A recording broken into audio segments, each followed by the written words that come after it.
the bunker.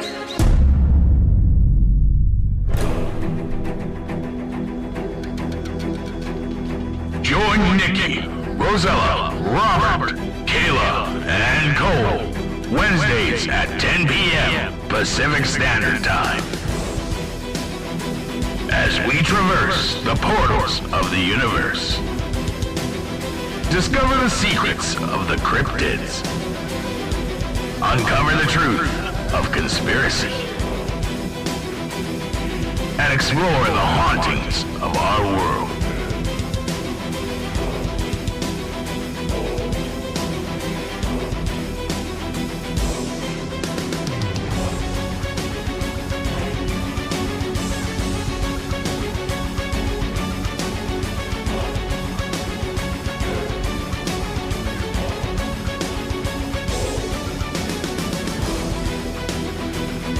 And once again,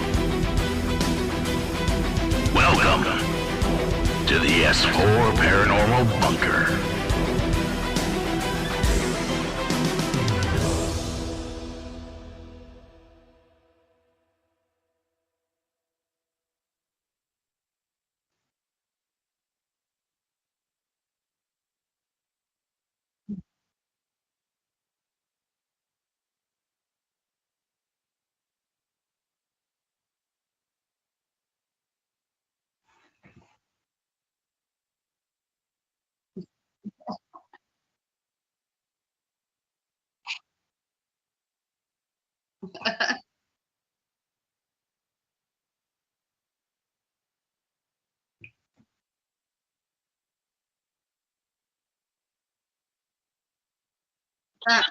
Especially me. Yes, that's true. Yeah, that's Robert too. Yes. Don't worry, I could just have one a roux and cross the pond. Yeah.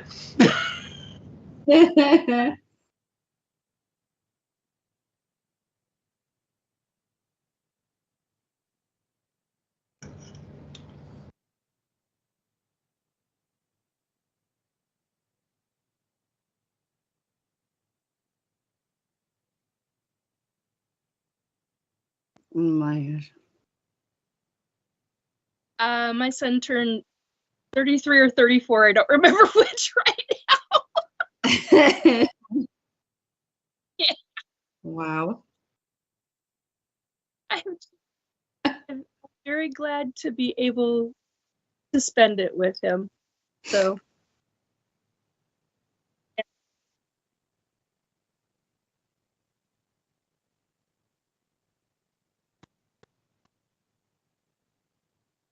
yeah.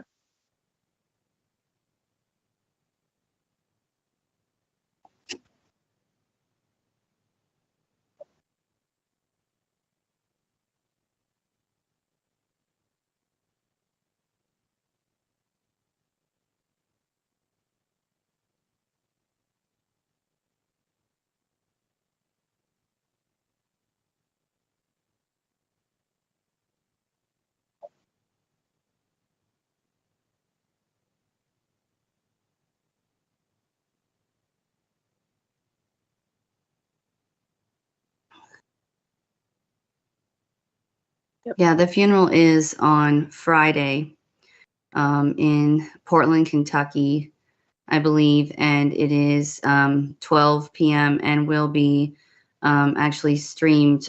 So you can, it's going to be virtual if you look that up. And it's on my page too, my Rosella C. Rao page. And I think that we might have posted it on the S4. But okay. Yeah, so his obituary. And then there are calling hours starting at 8 a.m. on Friday morning.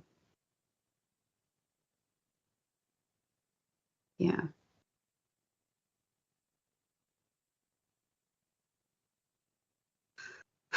Yeah, there's a lot of things that I experienced with him. And because of him, I've been really wonderful friends with Melvin and like Billy too. I really have loved him over the years too with Night Stalkers. I've met a lot of them and gone to the hall several times. I wrote several articles for Barry And he was just like a humongous. He was always called Bear because he was just a humongous teddy bear, and he cared a lot about people and supporting people. So I got a chance to see him in June. Um, and I warned him for years about kind of what was going to happen. So I'm going through a lot of kind of pain processing through this right now. But I love him and I miss him, and I keep telling him that every day. And I know the angels have him. So the good thing is that I have the gifts that I do, and I know that he's being taken care of. So that's really good. But he will be sorely missed. And sadly, I can't make it to the funeral because it's really far still for me to drive. Like, so 5.5 hours, and my car battery is not doing well. So, and the weather here is really unpredictable right now. You don't know what you're going to get.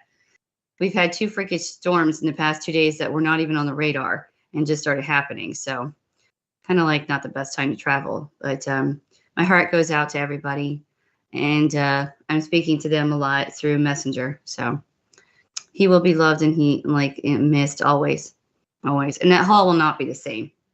It never will be the same. So yeah, and I've experienced everything. It was his legacy completely. I think it defined him, right? Yeah, and being in there, they all loved him and they appreciated him, and Melvin too, and they just were great together. And I experienced some phenomenal disembodied voices when I was there. Whenever Barry was around, and there's a lot of articles. So if you go to actually myhauntedtravelblog.blogspot.com, you can read the articles that I have about Barry in there. There's several. One's in Indiana, and then one is for sure about the hall. I might have even more, but I can't, those are the 2 that stand out for me. I think there are more though. But yeah, he had me on his radio shows a lot of times when he started that radio show. But I remember this one time we were in the kitchen in the hall really late at night, and it was like 2 women who were visiting from Florida, Melvin, Bear, and I. And in between Bear and I, which was not very far apart, sitting at this tiny kitchen table in this like tiny slave like quarter kitchen. So it was very small. Anyway, this disembodied voice went off and said, "I got my gun," or "Get your gun." And it was a Confederate soldier speaking. And we accused Barry for 5 minutes that it was him because it sounded like him. It was exactly like his voice, but it was not him. Because we were recording it and we played it back, and then we knew the voice was just a little bit different and coming from the other side of the room. So it was like really crazy. But we experienced a bunch of different things, especially too when Billy was around. The ghost upstairs in the bedroom really loved him, and I think had a crush on him. She was really funny. And in June, she was awesome too when I was there and talking up a storm. Because I've talked about Bobby Shook actually a lot from Mansfield, who died unfortunately the day after the eclipse in April. And he came and he was like, he could never travel there.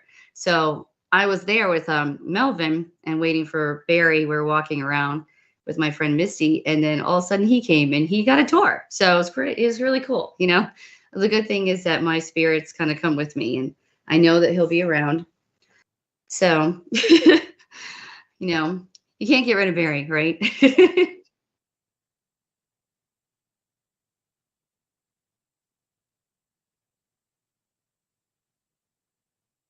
Mm.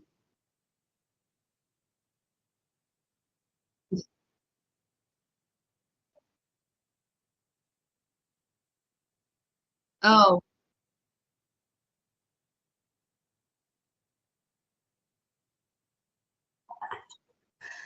that is so funny. Oh my goodness.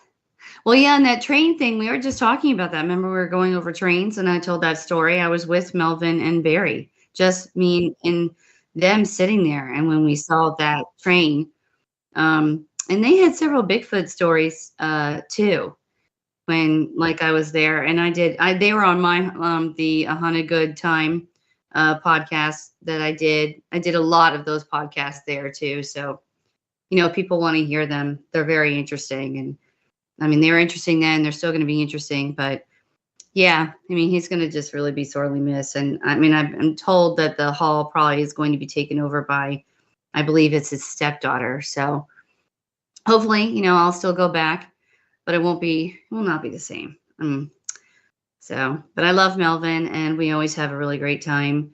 Me and Melvin, he loves Misty. He says you got to bring that gal back. So I just guess I better do it. So yeah, he's going through a lot too. So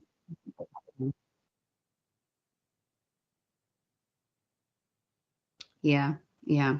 It's very shocking, very shocking. I mean, it's sad because I kind of always, last time I saw him, I said I really was afraid for him because I had the same vision for about 5 to 6 years now. And so it's just hard when you are a medium and you know this stuff is kind of coming. It still kind of shocks you, actually. So some people say, how can it shock you? It's like, well, but it's still, you don't want to believe that that's going to actually happen.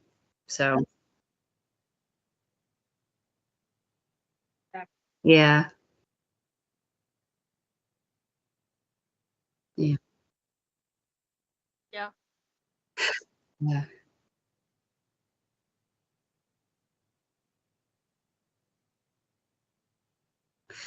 He did. He loved helping people.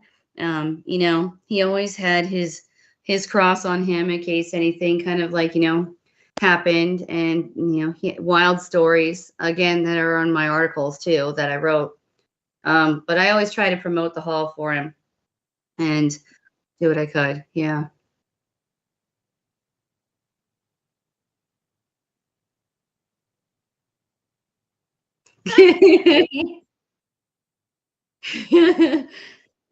That's true.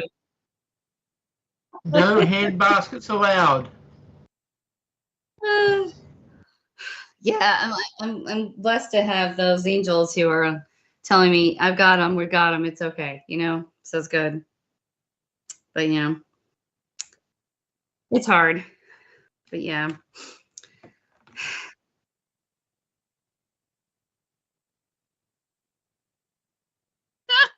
it was good until Monday night. I'm getting. I'm working on over pneumonia, so Oh no, God. Yeah, I've been having a lot of interesting things, and they've all been taking place of what I've been told will happen. So kind of interesting. So I've actually been seeing 2025. Might have told you guys this before, but I've been seeing it since I was 9 years old. My parents divorced, and that's like, and that's in my book too. The haunting in 2095. I moved into that house when I was 9, so a lot of changes and transitions that were huge, life changing, kind of like lifts into another environment. But I've just been seeing that year my whole life, and I never really understood why. But as I've gotten kind of closer with my near death experience 5 years ago, I kind of wondered if I'd make it. And I'm like, maybe that's why I'm afraid, like, because I'm afraid I won't make it. And it was always my joke, will I make it to this year after that? But I mean, I just feel like I just like, and it's hard to explain it, but like psychic mediums, having different gifts, I feel that energy and transition is going to be happening for sure in the next like 3 months throughout like really the whole year, but like big changes and transitions are going to start happening. Um, have some mornings that are really going to start happening around the 20th, like, and to February 11th for me. I don't know how anybody else feels. But after that, I feel like it's uphill. So it's like, I feel like we're going through a, yeah, I feel like everybody, it's not like, it's not just me. When I talk to friends and clients, and I've been doing a lot of readings, and I do my like my year forecast where your whole year. I've been doing a bunch of those. And it is an up and down roller coaster kind of thing where people are kind of weeding out the negative energies in their life and like the negative people that aren't in a way serving them for years, and realizing that they had to put themselves first and put down hard boundaries. Um, so yeah, and I got told that a big celebrity kind of person would die 2 to 3 weeks in. So every single thing that has happened, like I got told. you got told that in the first week while I was sick. So end of last week of 2024, I got told that somebody who had a I got to be careful how I say this. In its way, because kind of power, celebrity power. It was kind of, but not a negative thing. this was negative. I got told that the person that had a unalive situation that made global news, somebody's going to try again. That's what I got told. And I went, yeah, you're not the only one. Yeah. That and I've been getting that. Time saying it publicly this way. Well, I have a friend, I have several psychic friends that are scattered around like Ohio, Kentucky, Indiana. But they wrote me a lot actually last week. I'm having this vision, I'm having these dreams. Are you having these visions and dreams? And I always have like my whole year kind of like warnings always on New Year's Eve. Like it's like kind of sometimes 3 days leading up. It's kind of like almost in a way a full moon, but like because it's like that big transition, but it's always like kind of 3 days or on New Year's Eve. So what I kind of got told was like, yeah, there's gonna be a lot of kind of weeding out negative energy and negative people. You won't like the way that we're going to do it for you. And you're gonna have to understand that once you go through kind of like this minefield of emotions, you're going to be better that we did this for you. And like we're kind of ripping off this Band-Aid, and then the political things are going to happen January 20th through February 11th is what I have been getting. But my friends have gotten the same things, and they actually started experiencing all the bad on Monday, just like I did, for different reasons. But it's all like the same kind of thing, but they're just going through, it's just like, it's their life instead of mine. So it's just like a little shift. And then I've had 2 friends have deaths the same exact day, but just found out this morning. So crazy. Well, after the crap, it gets better. You just have to weed the garden. Something globally in April is end of. I got the end of March. I'm just going to say. You get April. I keep getting the middle to the end of April, and I've had that for a number of months. And it's over across the pond area. Yeah. Whatever it is, it's big. It's like whatever it is, I keep getting blocked from. I know what it is.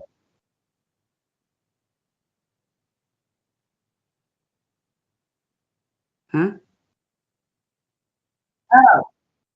Oh, Same really? here. Are you an Aries? Oh, God.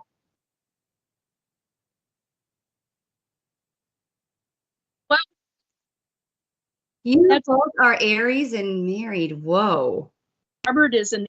Oh, I could psychologically just dissect this whole day. Robert Aries. Robert?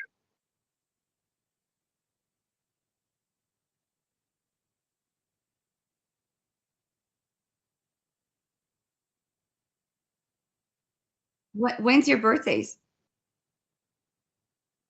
Oh my God. My husband is April 6th. The 8th. Whoa. Which down here makes it the 7th up there. Oh my God, that is so crazy. Well, I psychologically really know what this means, but okay. I will be quiet.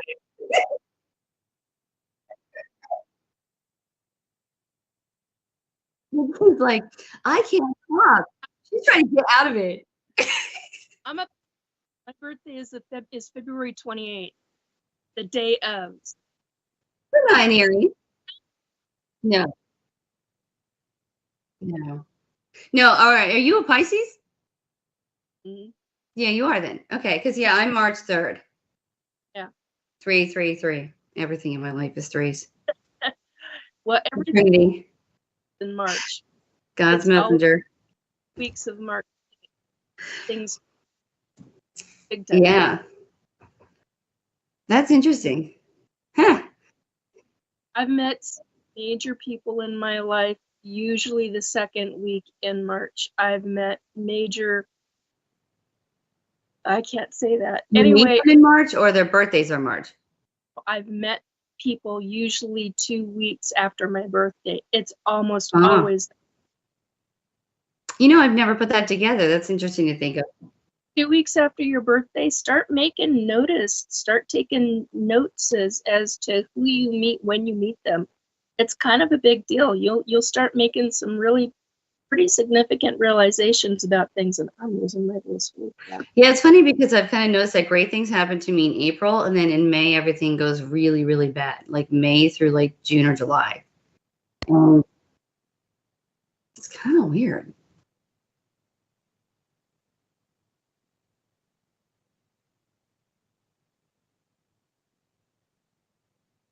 Wasn't it interesting how you notice patterns like that?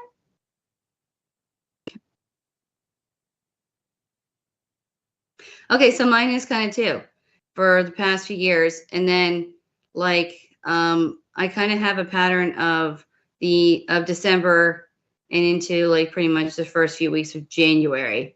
Usually because of sickness, I will say. Like, but just a lot of people shifts, like friends doing bad things. Okay, here's something else to think about. ET abductions. Think of when your birthday is. How often are you being abducted before and after your birthday time? And figure out the timeline, because you'll start figuring out your season for abductions, because there is a season for ET abductions. So just an FYI, folks. Huh.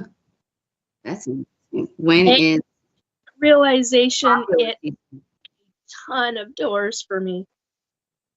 I thought that summer was kind of like the most popular time, right? No. No? If, Oh, okay. if you're in the hybrid, okay, here's a major thing. If you're in one of the hybridization programs, and a lot of women and men are, your abduction times are seasonal. It's their seasonal, not our seasonal, but it is seasonal. And like for me, That's interesting. they happen, like the pregnancies, they happen usually sometime between the end of August to the end of October is when they start it, and they will start for and it'll be a 3-month. Now, other people that I know, they have 8-week pregnancies, 6 to 8 week pregnancies. Me, I have a 3-month pregnancy. I think it has to do with my genetics, is what I think, but I don't have anything definitive on that. But it is seasonal.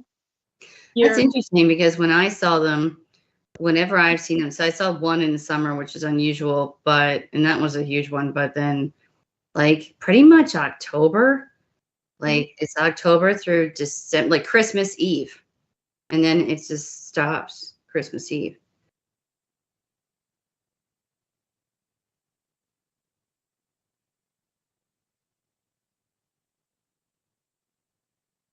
It's kind of interesting.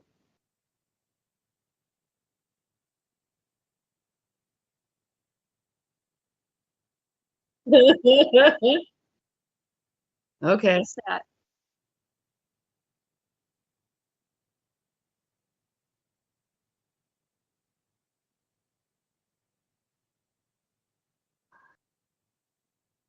That would make more sense. This is interesting. Oh, is that the name for the tacos? We must Okay, be like a hot commodity when it's cold, because that's when it gets cold here. I'm like, but it's freezing. What the hell? Here I am out with my camera. Try being ass naked when you're being lifted through 28-degree hot fun. You shivering. I'm always saying like, it's okay if I see you. That's fine. That's cool. But you're not beaming me up. And I get told I'm not. So I'm like, okay, cool. Oh God. Bad ones, dear. So you know.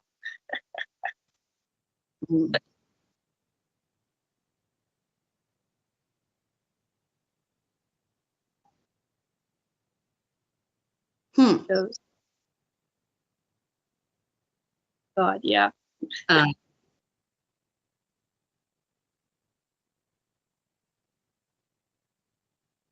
I mean, why would you want to be? Like, what the hell? What is wrong with those people?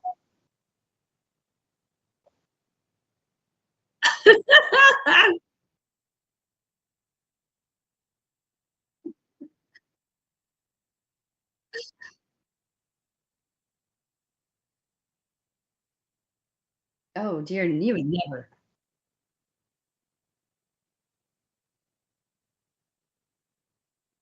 Oh, what the hell? No, I could not. Robert's laughing.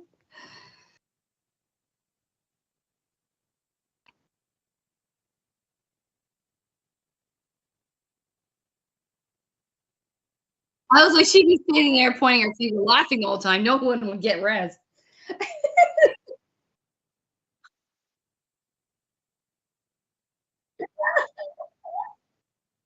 Oh God. Oh my God. Yeah, you don't. You know those old Buddhas with the female. You know they got the big hoo-hungs and the big belly. Honey, I'm like that. You don't want to see that on a daily. And I. This just reminds me of that Santa Claus movie at the end where he's like, "You don't want to see this in a speedo on the beach." Oh, I mean, when I'm home alone, if I can be, and nobody's around, I'm a nudist. But you know, if I have to be dressed, yes, I will be. I can't do it. Dude, I'm too self-conscious. It would just never happen. No. I'd be like throwing up because someone's looking at me. Like, no, not working.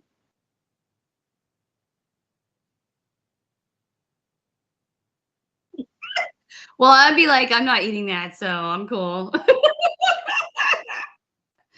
They'd be like, yeah, bro.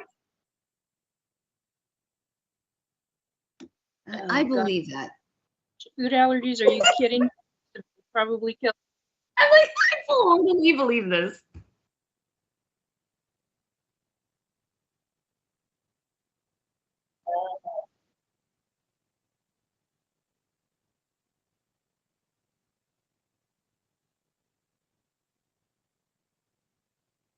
Oh my God. Yeah. See, I know these are the things that I think of too. I was like, yeah, my husband doesn't think of all these things that like I think of, and I'm like, it must be like a female mother thing. Like, think this through. Won't touch the doorknob. Don't touch your face. Don't eat rats. You know, just things that are every day. Yeah. Do you see these people eating crickets and crap? I'm like, oh God. I can't fast forward or turn my TV off fast enough. I mean, it's just no. I wouldn't survive in other places. Well.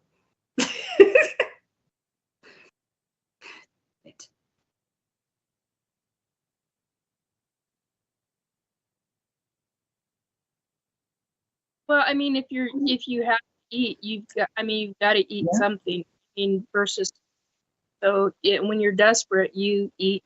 Probably becomes that way. Yeah. And there is wood on trees, on bark. There's bark that you can actually shave off of trees and make into a gruel to survive. Matter of fact, there's roots that you can do that with as well. So I mean, Oh God. Yeah.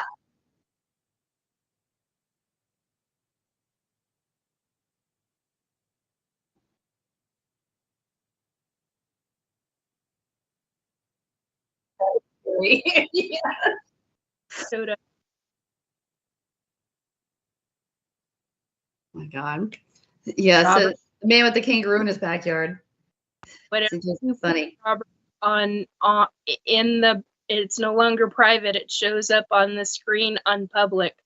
So just an FYI. Oh. Whatever. Ah. Dun, dun, dun, dun.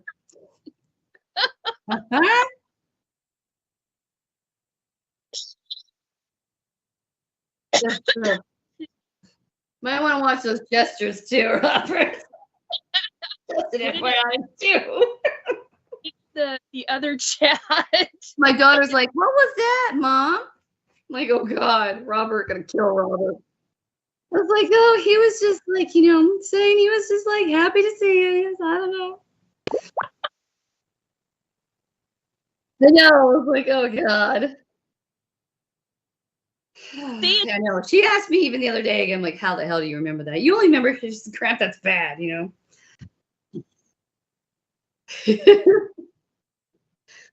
Mental note: kill Robert again. Things in this chat don't go onto the main screen, so that's all right.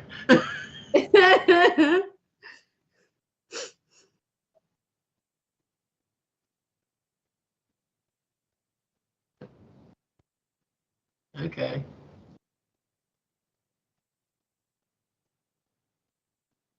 Mm-hmm.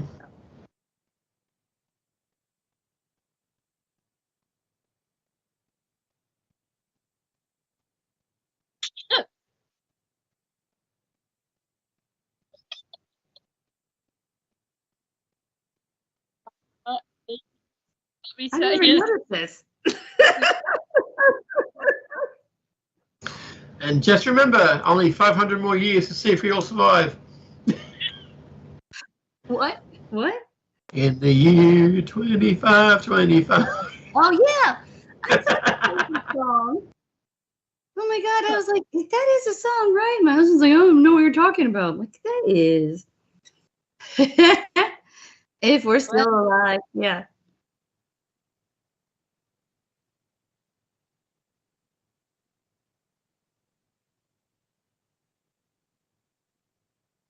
Who? They who? Who are you referring No. Oh, to? Not- oh, holy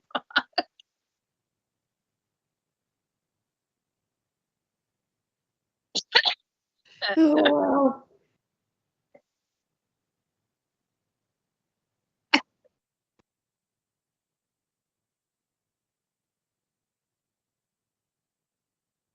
more than 15 pounds because ET pregnancy dropped. Well, he was over 8 pounds by the time they took him. So by the time I was losing weight, I did the same thing that I did with my human son. I was decreasing weight while I was pregnant, only I didn't know it. Well, then I did with him, but I didn't know it with this hybrid baby.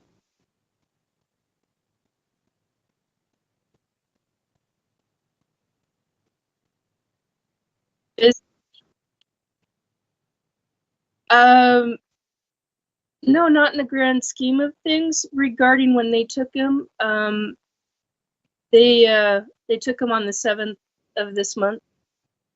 I had emotional issues afterwards, but I'm okay now. But because you grieve, but yeah. And he and I stayed in contact. He's so far away now. They've moved the ship to a different planet that isn't even in our system. And so telepathic wise, it's really it's very soft when and he and I have codes to let each other know that it's really us. We that was something that I've never done with any of the other babies. This is extreme, and Robert knows because hello, he met him. I was having very serious medical issues. We were trying to keep me out of the hospital because I got very, very ill with this pneumonia, and I was having all kinds of problems. And between Robert and the baby, they both helped me significantly energy wise. And I didn't mean to go off on this anyway, but yeah, I did have emotional stuff, but I didn't have any physical stuff afterwards. But I felt like I was 9 months pregnant with a basketball, with a weighted basketball. And it's exactly how Janet, yeah, exactly. I'm just laughing. I'm And like, sorry. yes, see there. I'm not laughing at you, Nikki. Oh, I just putting that out there. Like, dang it. She's gonna think I'm laughing at her. So, yeah, it wasn't. I didn't have any physical. Well, I take it back. I did have a little spotting afterwards, but I mean TMI. But I mean, it's nothing out of the ordinary when they take a baby. So, and that's one of the things that I'm going to talk about Friday, provided I can keep my coughing under control. It's a lot better than it was even yesterday. So, which is why I haven't been doing, because when I start talking, I start coughing.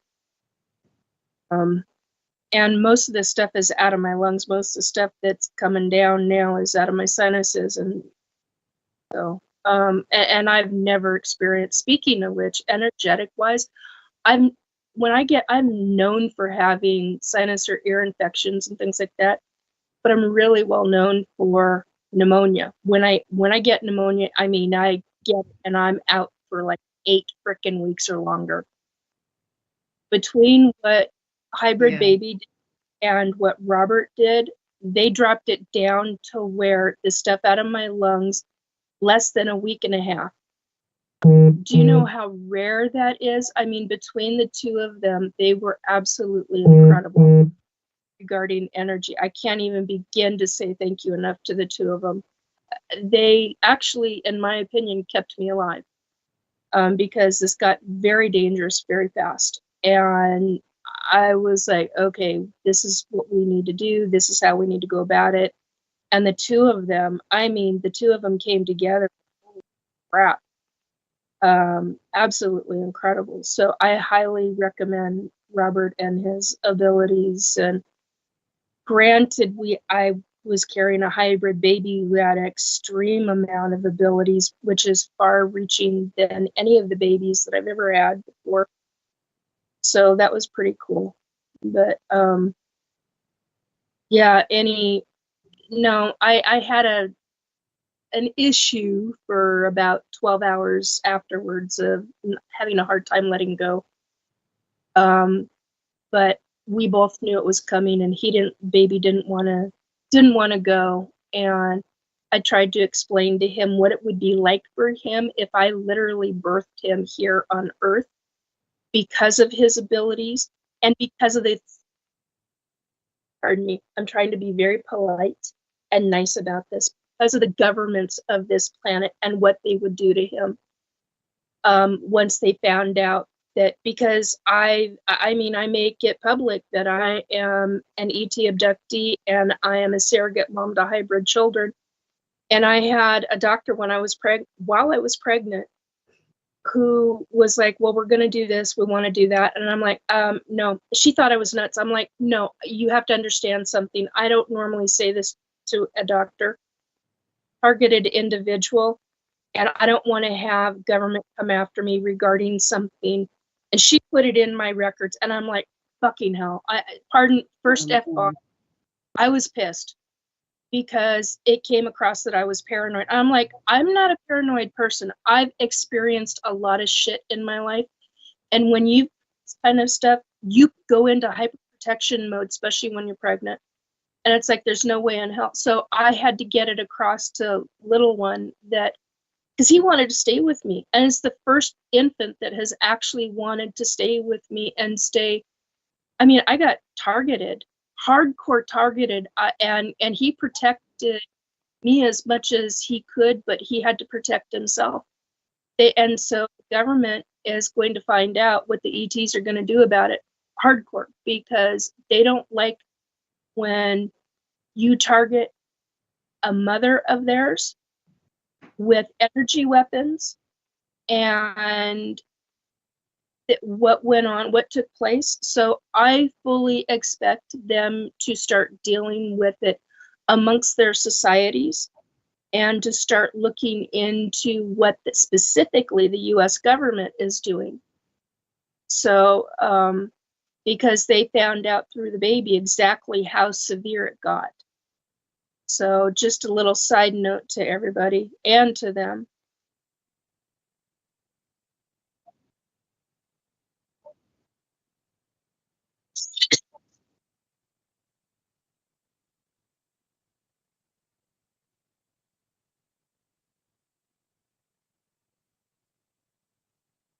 Yeah.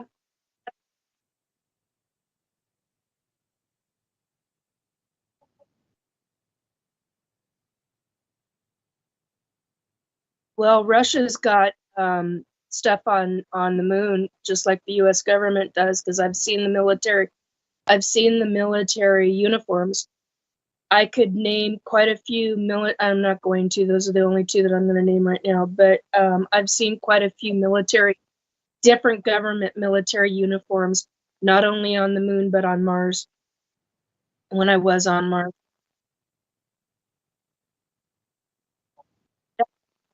they do. That's how I.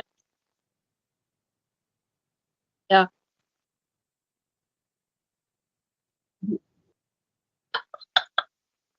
That's funny. Was that Say at the actually brings me to a show I was gonna like talk to you guys about because, and it's from 23, so it's kind of older, but how this show is called like I think it's like UFO. It's on Hulu. UFO Evidence. Have you guys heard of that? It's a documentary series. Yeah, I don't feel.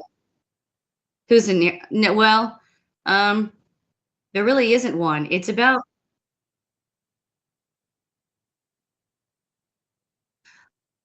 right. It's about these women really too who like kind of like three women, but especially one who like is trying to like write these articles to get like it noticed basically that the government is not trying to figure out what is in the sky because it's dangerous to our like basically, you know, like government facilities, etc. kind of thing, but mostly to any aviation that's in the sky can hit something. And what if they hit something? So I think it's something evidence. I have to look it up. Yeah, I just was watching it like even like kind of earlier tonight, but um, let's see, Hulu. Yeah, I know it's called UFO. Yeah, like documentaries. Let me see. I know. It sounds like, oh, sure. I don't think it's investigating the unknown. Yeah, there's like I know, and there's tons of them that like okay, of course I watched it and it was like, okay, now we're gonna press everything to you, and I'm like, did I watch that one yet? I'm like, oh no.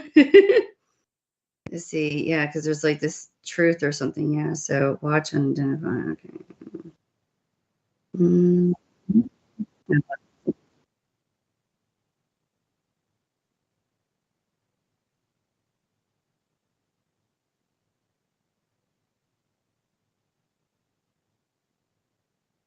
Oh, I like names. Yeah, this is like so okay, unidentified inside America's UFO investigations. It's called unidentified. So this picture on the internet is different from the one that I have on my Hulu. So I was kind of thrown off. But yeah, so it's yeah, the history. I was trying to watch the History Channel kind of stuff more because I find it more like accurate than leaving opinions out. But like based on actual factual like events, and then you know what you put it together, what you think, you know, in a way. But yeah, it's very, very interesting about all like a 20-year and like since you guys like, you know, watch it too, but like the 20-year kind of history repeating itself of people trying in the government actually standing up and having hearings to try to get stuff to be unclassified so that they can actually get some identification in a way. And like they're never really probably going to solve anything, I think, even by knowing some stuff, but just like freely talking about it too. But these reporters went to other countries like France. I think like they said like France and like Belgium and Germany or something, but the other countries and how they dealt with it. And they actually have like offices that is devoted to investigating it. They have press conferences. They like call different scientists around the world. If they need it, they just like call. And it's just like, well, we'll just call. We're going to do it. And their approach to it is so interesting. So I'm not biased, you know?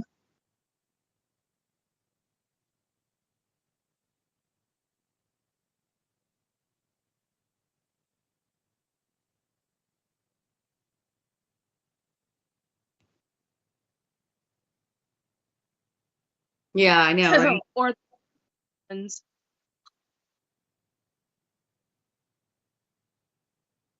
Right.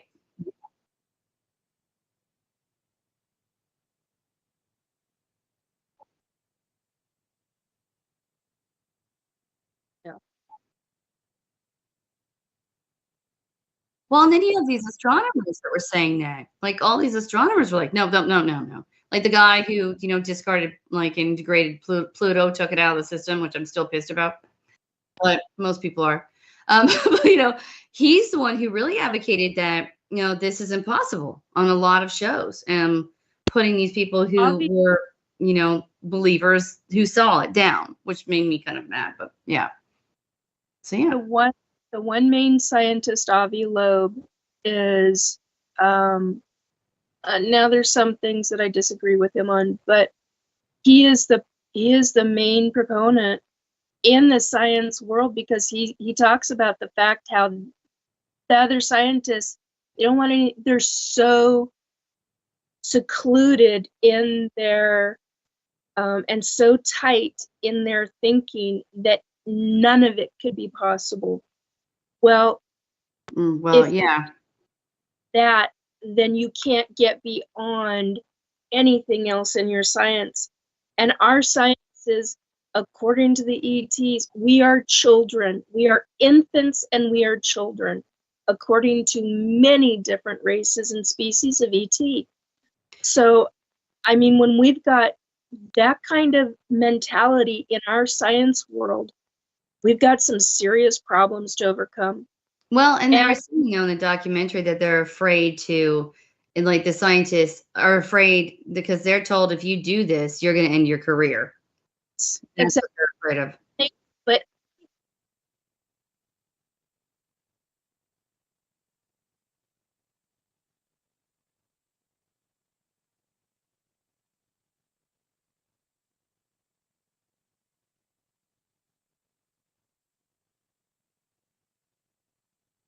Yeah.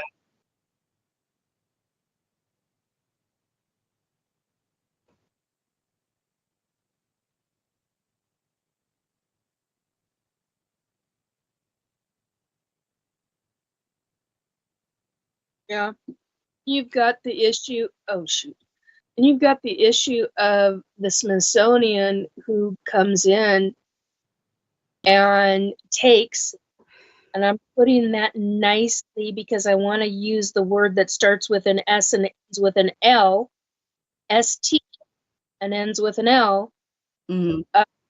Yes, just Yes. but they come in and they take items and then they hide it, and it's like, why the community those? Oh yeah, Right.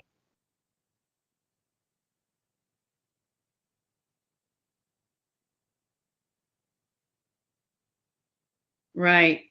I know. It's just like, but what I liked about it is it was, very factually put together, and, like just very interesting, like many different like social classes too of people coming together. So it was like farmers to even like, politicians to everyday, people and astronomers and teachers, and how it went through the history of Project Blue Book too. I never knew it was at Wright Pat, and I lived right next to it. Yeah, so yeah. I never really knew. Robert. Robert, just don't lick the spoon. Oh, God. Yeah, I mean, you're yeah. Here, rat, right? You're talking about rats. but but yeah.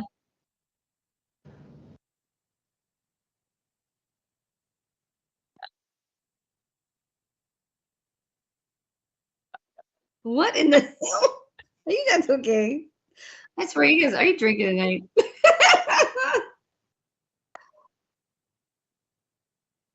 No, I don't. No, I guess not.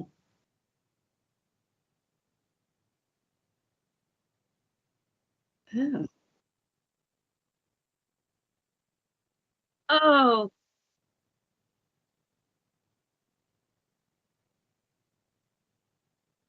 Oh, yeah, Oh. yeah. Yeah. That's kind of like the ones that lick toads down here, because they have the poison glands in the front near the head, and people God. just come on lick them. It's like, what the?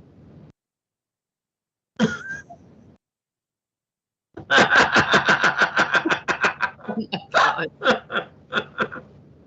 Oh wow. Probably practicing for something else. Yeah. Mhm. It's like, oh no, we're going down the road here.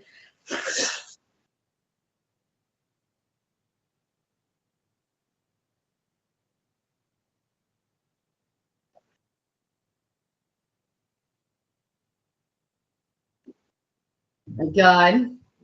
Yeah, and he'll forget by then, so he'll be like, "What the hell are you doing?" I don't know him. Well, we ended up being in the place where they actually released the first lot of toads to try and get rid of the cane bugs out of the sugar cane. We were up in Gordonvale, and yeah, it was strange finding out that that's exactly where they launched the toads from over in the, I think it was the US or Hawaii. They brought them in from, and they released them into Australia, and now they're a plague. Yeah. Yep.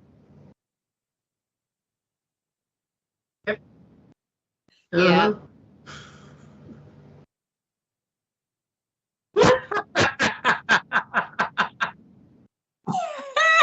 It's okay, Kayla. They're just coyotes. Just man eating bees. It's no big deal. You're overreacting.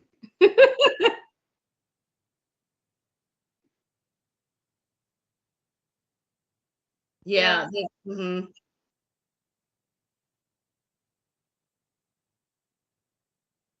Yep. I know What they've the been hell? talking about that like here for a while, but I don't think they've done it.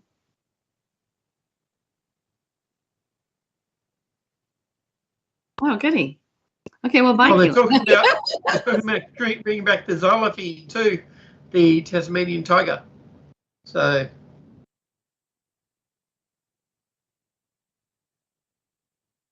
uh-huh.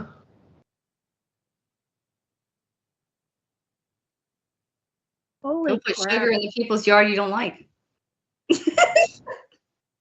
Giant trail Here's hawk the pandas. Did they release them? I'm bad. Cole, when did they release them?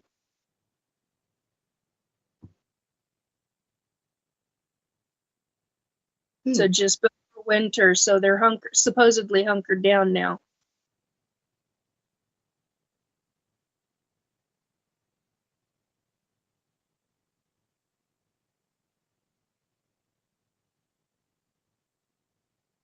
Good God.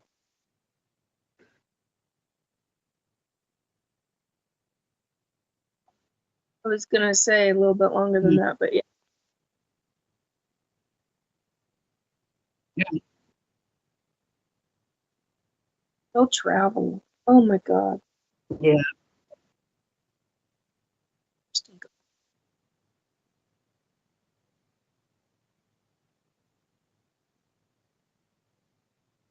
Mm.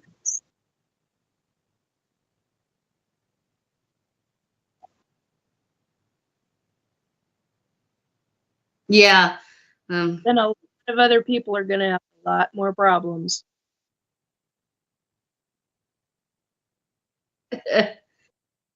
Wow.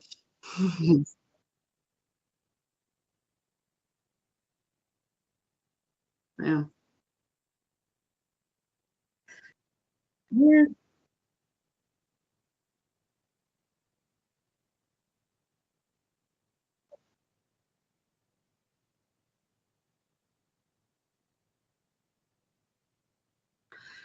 Yeah, I don't know. Kind of controversial, yeah.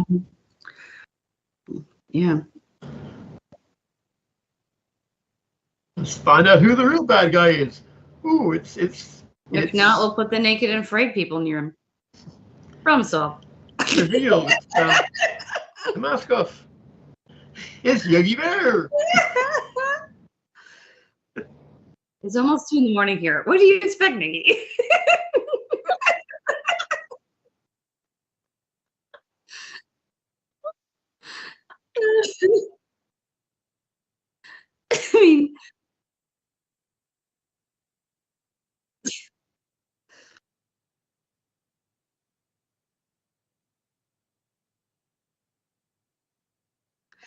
I mean, it'd be a pretty funny meme, I have to say, though. Like, them running away from the bear. I mean, right? Hello.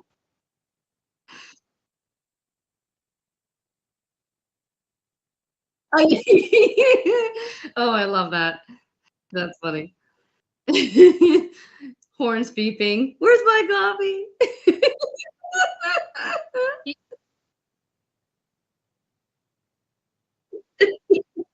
Yeah. I ordered it 5 minutes ago. What the hell's my coffee?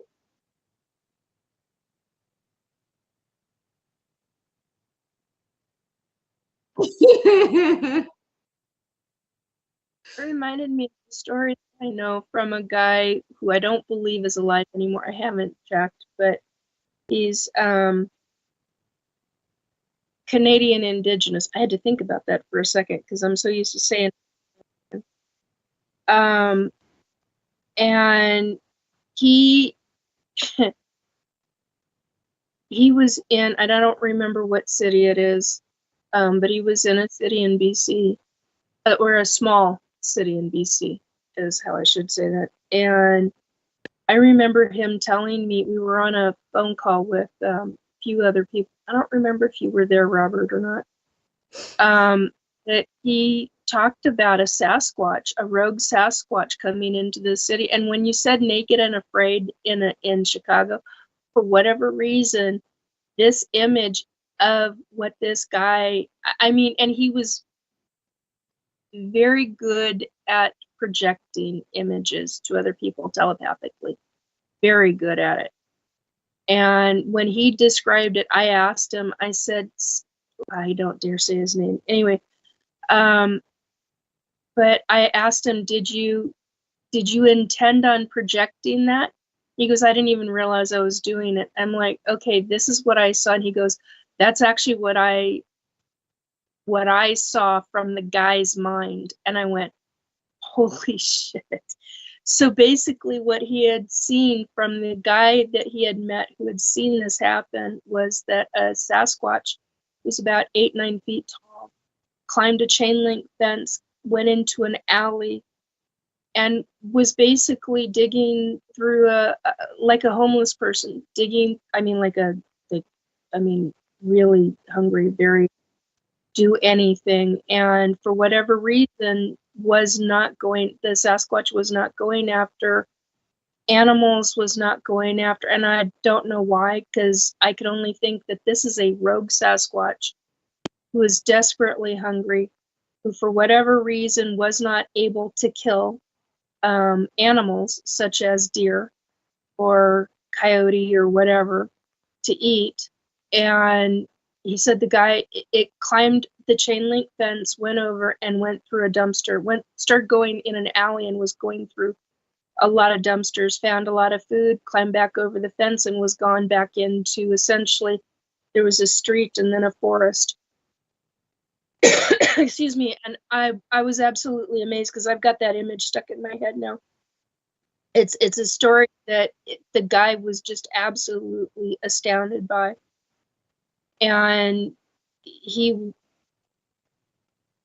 the other guy that was telling it to him was homeless at the time. And he said everybody everybody that was in the alley, and there weren't very many humans in the alley at the time, but he saw it, and he said the whole place went absolutely silent. The people that were talking or whispering or whatever they were doing, it went absolutely dead silent because everybody saw it. And I was like, wow. That's a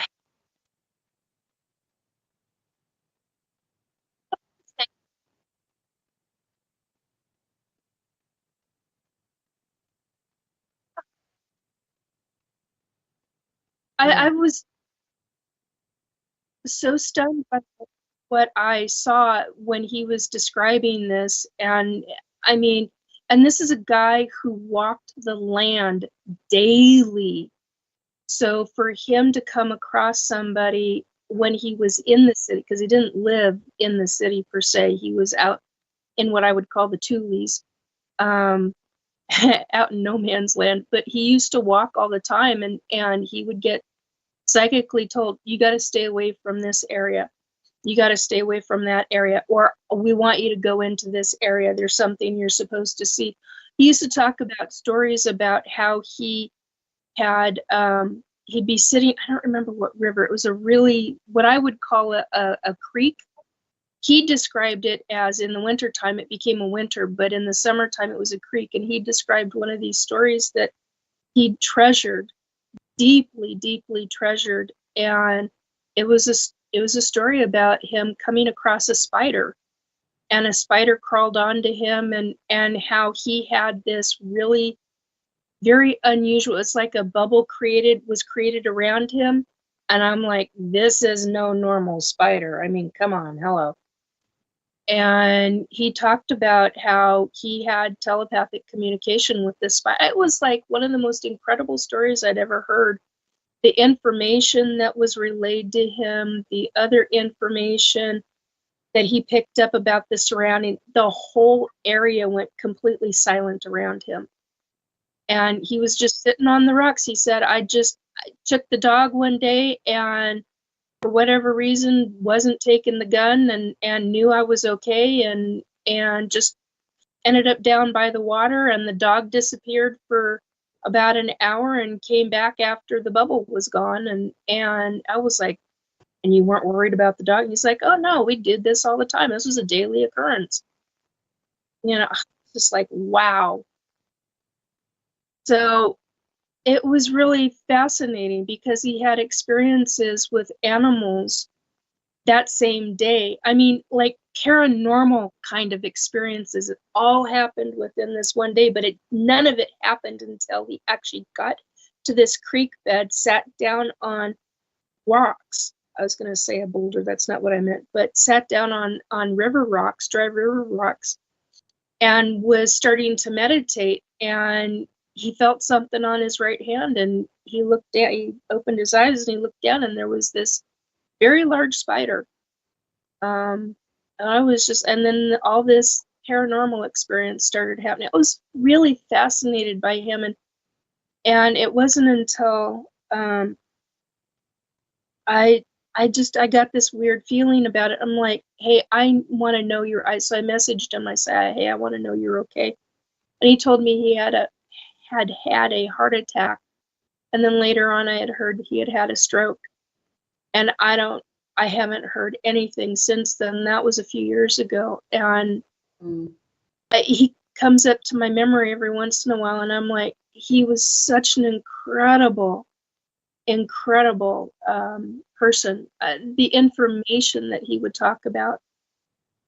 So he totally believed in living on land whenever they could, he and his wife. And so anyway, I didn't mean to, but it reminded me, for whatever reason, when you said Naked and Afraid in Chicago, for whatever reason, that is the image I popped up in my head. Like, where the hell did that come from? I'm like, well, if he's on the other side, because it didn't feel like it was him, it felt like it was me. But that's what popped up. Crazy. Yeah.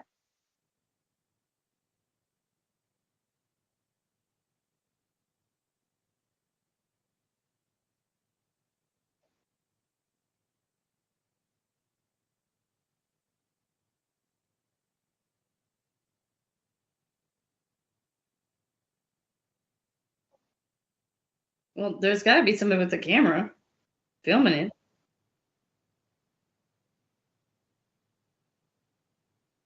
Oh, that's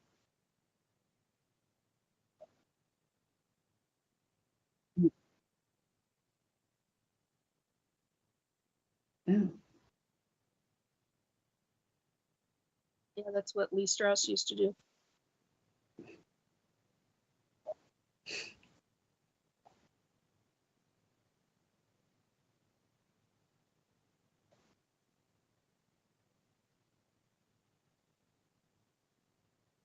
Yeah.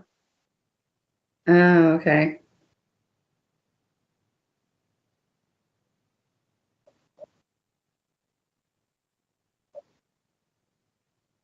Yeah.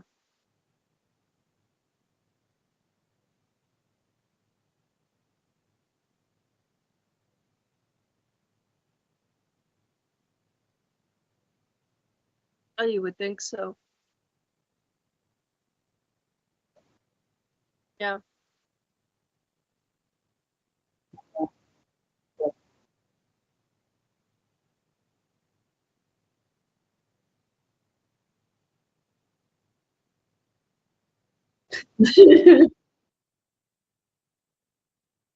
It's scary. Yeah. Cougars have a very specific cry for a number of different things. There are times when a cougar can sound like a screaming woman. So I mean, you can hear something out in the forest, not know because you're not the average hiker or not the average walker in the forest, and you can hear something like that and cause all kinds of panic. But it's simply an animal. So I mean, there are some really weird shit, but when the forest gets quiet, that's when I pay the frick attention. I Yeah. Mhm. hardcore. The other thing is that the other thing is to carry a what do they call it, a German or German uh, German, yeah, a device for hikers, and I honestly believe that everyone should be carrying one of these if you're going out into the woods, even basic camping. You should have one for every, and they're expensive though. They're like, last one I saw was 278, got almost $400. I mean, it was 389 or something like that. And they're very expensive, but they are a lifesaver. You hit them and it literally goes to it's a beacon. It literally registers with authorities for getting you help. And it can go for miles and miles and miles. So I mean, very important stuff. And people, yeah.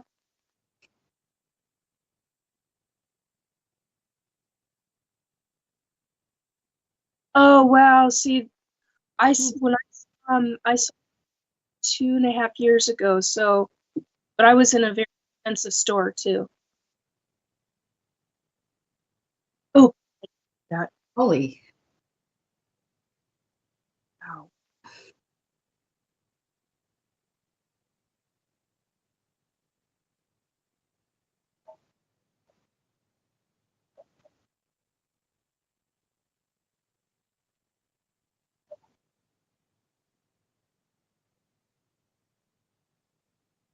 Yeah.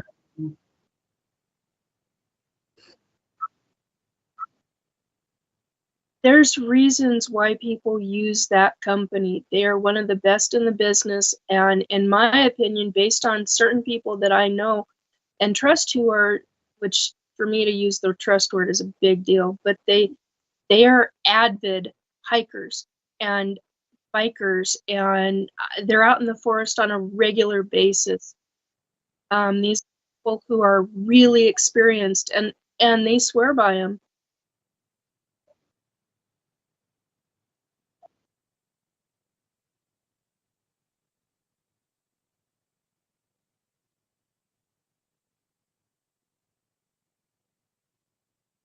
Oh, wow. Lovely.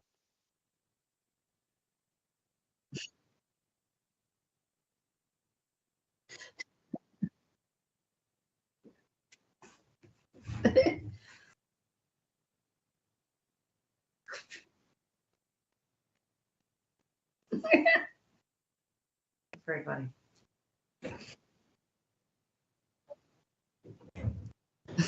Now approaching Bikini Bottom.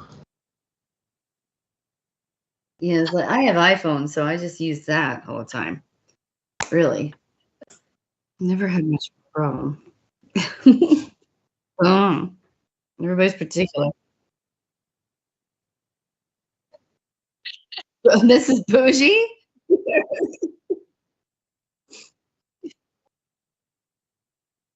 Okay, I'm scared. Bears and bougie with iPhones. And rats. With coffee.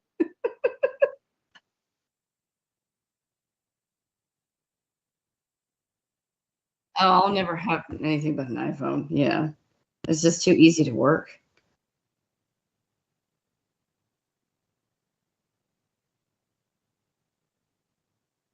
Well, actually I have a watch. I have the Fitbit and it goes with it.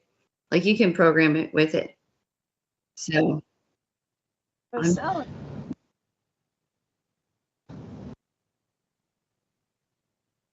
But probably when you buy an Apple product, you have two fruits anyway. You have an apple and you have the pear. yeah.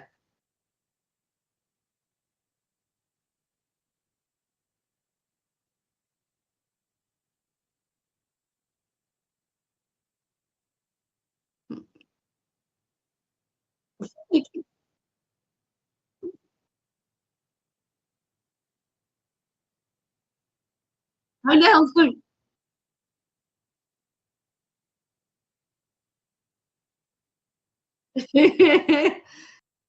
Rosella, you have a Fitbit, you said, correct? Yeah.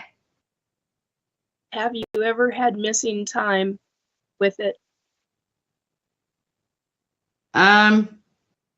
Like so yeah, like that one story that I kind of told you guys before, like Emma, my daughter, then she was doing it on the iPad, keeping time, and I had my watch on. Our both of our times did not move during that reading. The reason why I say this is to let everybody know that is listening or who comes back and hits replay, listens, is that Fitbits, if you're an abductee, Fitbits are very, very well known for missing time. So if you wear it even to bed, you can determine missing time. So just an FYI, folks. I've known a number of people. Matter of fact, there's one person that is now deceased who I was on a team with, and he had a device that was similar to a Fitbit, and it logged a number of times of missing time for him. Huh. Yeah. And they were able to prove it by his CPAP machine, because his CPAP machine went straight to the doctor, and it had God, I can't think of what it's called. Wi-Fi. It had Wi-Fi, and so he took it out camping, figured out how to use it while he was out camping, and they were able to definitively prove that there was a significant number of times where he had missing time. So.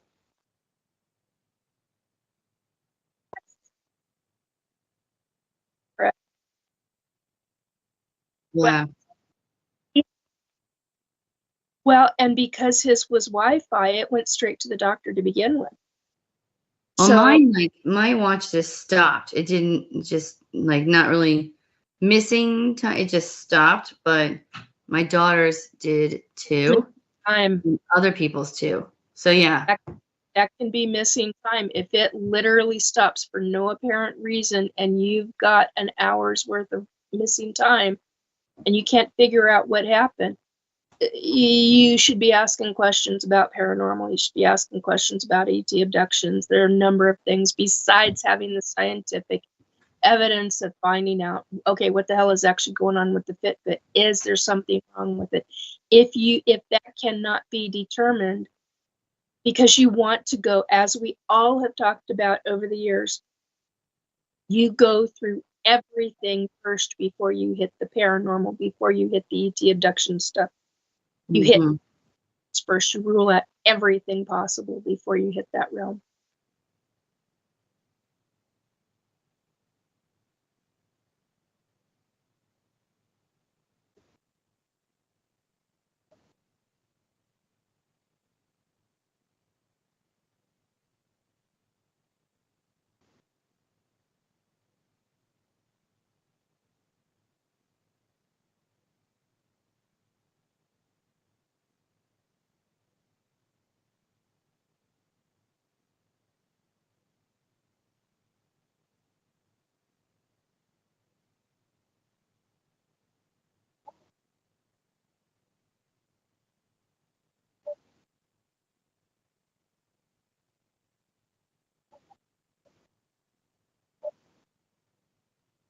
Okay, here's what's taking place from my knowledge. When you have stuff like that, you're hitting a different level of going out of body. You're hitting higher consciousness states. Your body is literally knocking out, and you're okay, that's also, there's a couple of things that are popping up. One is what I'm talking about first round. The second is the fact that those are very significant ET abduction scenarios. Very, very normal. But the first one is the higher consciousness. You can actually have forms of higher consciousness go that fast and be in dreamlike states because your body, or even in astral, you can actually literally, the second you lie down, close your eyes, your body automatically goes in, your soul automatically goes into either higher conscious state or into immediate astral projection state. And typically it's the higher consciousness state that is doing those kind of dreams, and it's to release the stress that is going on within the body. Yeah, you're releasing from the brain. Yeah, releasing stress from the brain when you're doing that. Free.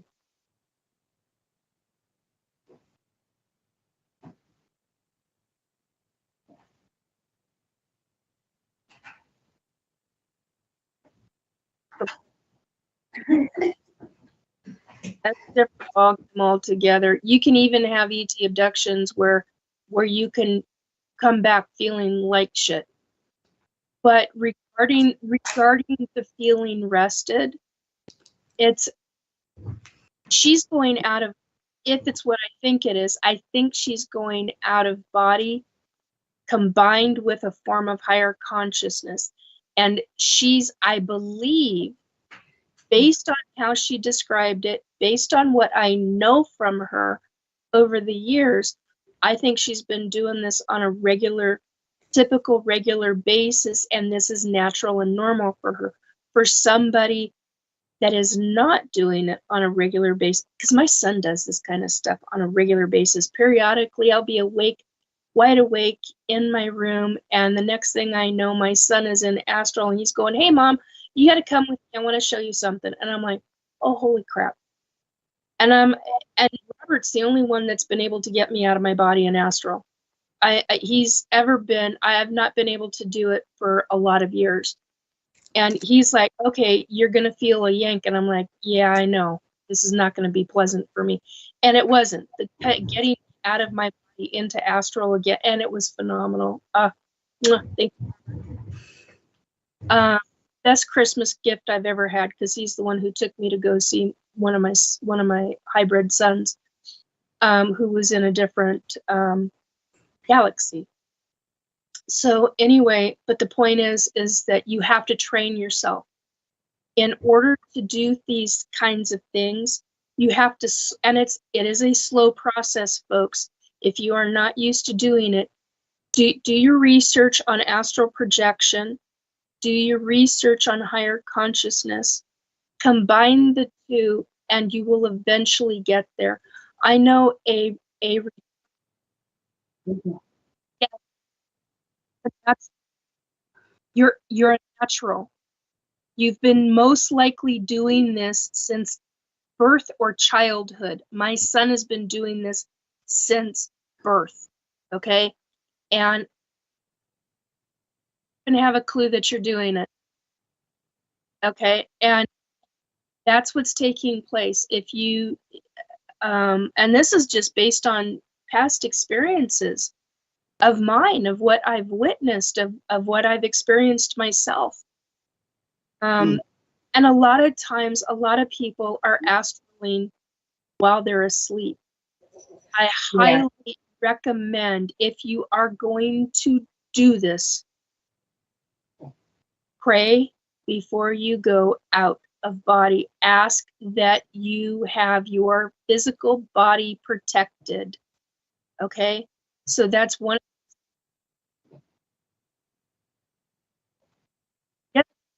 Yeah.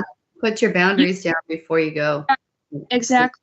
And it's not just that. It's she's right. It's putting the boundaries, but it's also dealing with the fact that you need to tell yourself before you lay down, I do not want to leave body.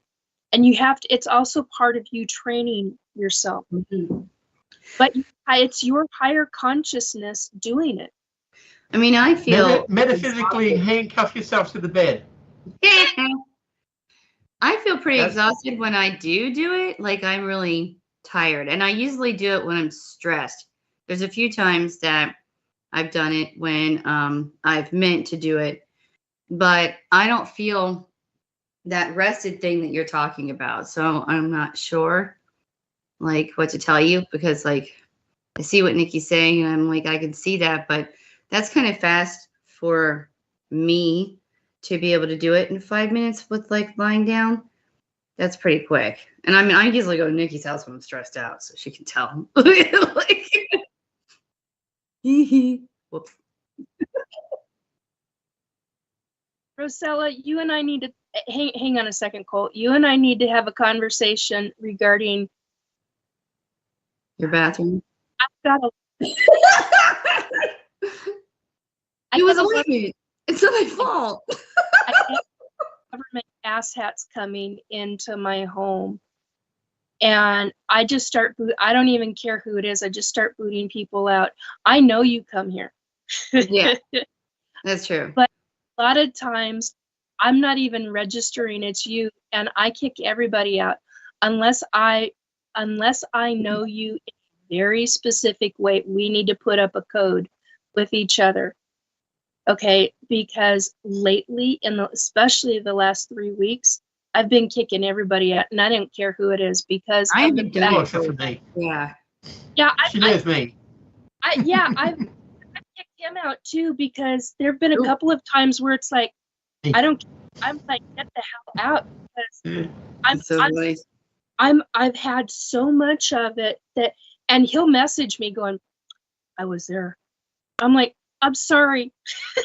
Well, you know my pattern. I do the same thing to you all the time when you're sitting in the chair, and I must usually with their phone. Yeah.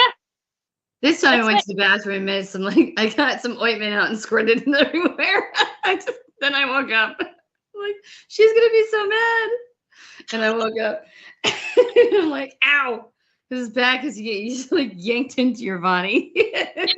Yeah, I'm like, she's gonna kill me. I was waiting for the message and I'm like, okay, I'm not getting one. I'm getting yelled at. Because I typically with my friends that do that, they usually not, because I've got a specific kind of door, and they'll usually knock. Like Oh. Robert's really good at it. So is Christopher Fisher. He's a savant who is exceptionally good at abilities, shall we say, and Making their presence known. that makes his presence known in a very specific way with me. And Robert usually does too, but there have been a couple of times where I've been inundated with so many government asshats in astral or other psychics who are unscrupulous, let's put it that way. And you're not one of them, and neither is Robert. Yeah. Okay.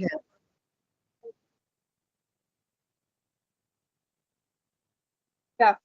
Yeah.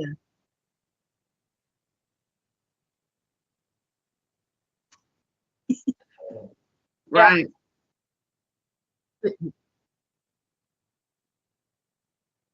Me.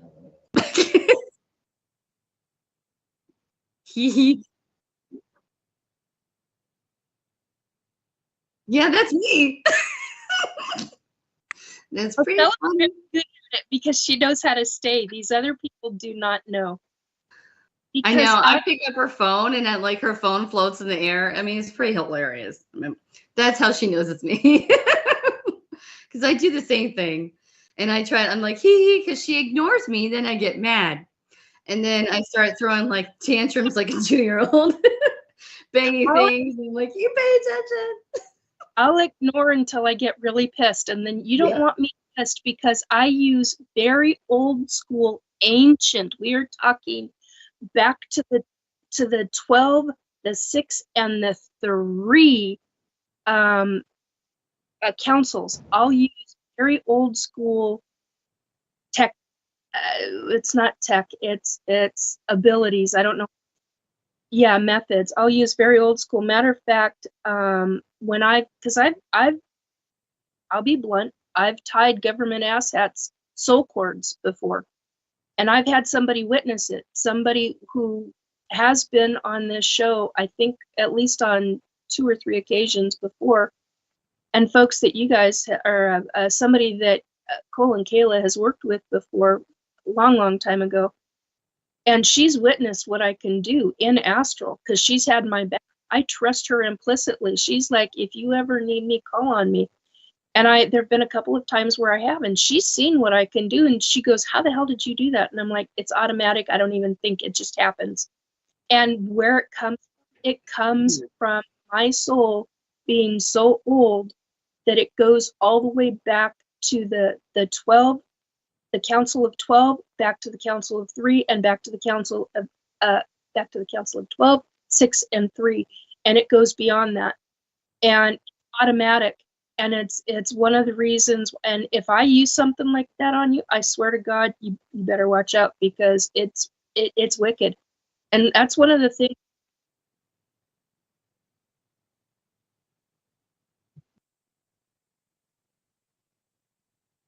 Jeez. Tie a soul cord. He usually finds out it's me.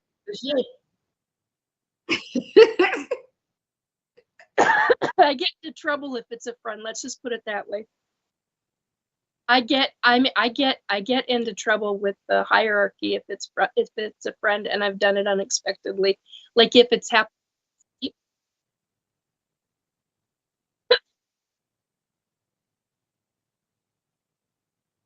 I know it's terrible because I always think I'm sleeping, and she'll text me like, "Are you stressed?"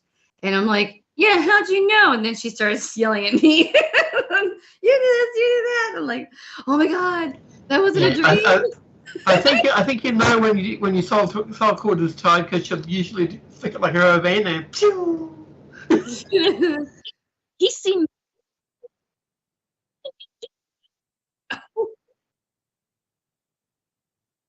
Bill. has seen me do that. I've actually shot a couple of people off and away from me because they are, yes, they go flying. They flying. And it's something that certain people can do, and it's automatic for me. I mean, it's automatic, and it's because of, and there's other things that I can do, but I don't want my soul to have certain kind of consequences. So there has been only one person I've ever shredded their soul cord over, where I've left them with thread because they are so vile. And my soul will have severe consequences for that, because they've already, and well, I got into big trouble. Matter of fact, when I did that, I got into so much trouble from God and from the hierarchies.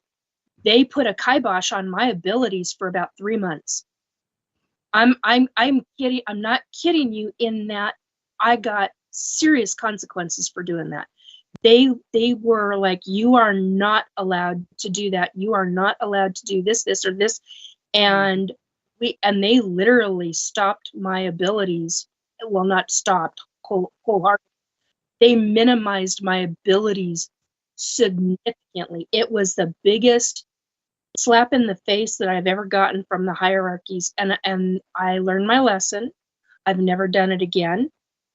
The person was exceptionally wicked, and they had consequences for what they did to me because they tried to do something to me and I was defending myself. Didn't matter. I wasn't supposed to go that far. So,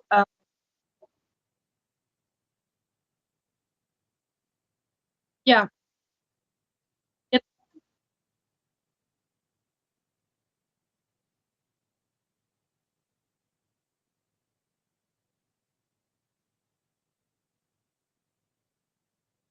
Yeah. we're allowed. Okay, here's the thing that I have learned from the hierarchies. You'll have consequences, but because you're not recognizing or understanding what it is that you're doing, you're treated like a child, and you're based. It's accidental consequences. You get a slap on the hand, and if you get enough of those slaps on the hand, you get taught real quick. So it takes them a lot to get to that stage.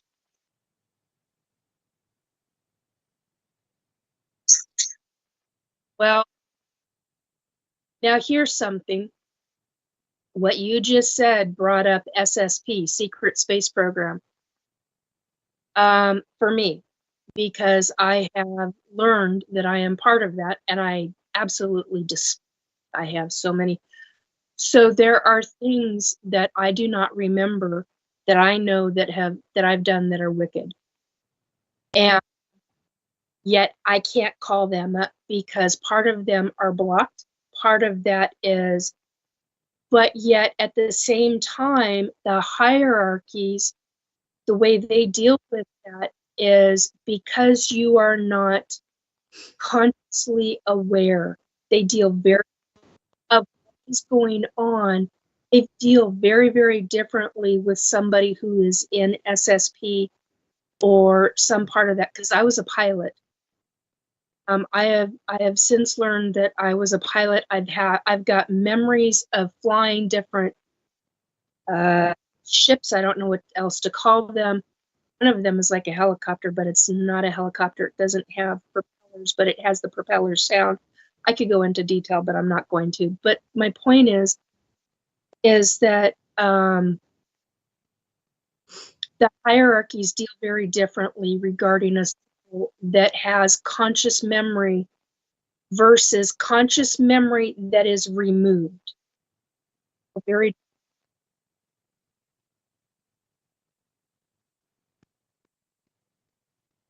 yeah. Well, you kind of can.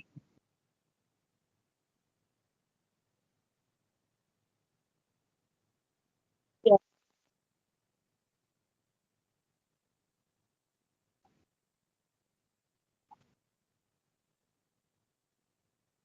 Yeah. Go through. Yeah. Well, like I have to say too, like there's certain things that Nikki and I can't say, but it's that part really hard to do and very rare. Like, I mean, like I have certain, let's just say, gifts, qualities that I can do things that other people can't do, and that's how she knows. Usually, it is me.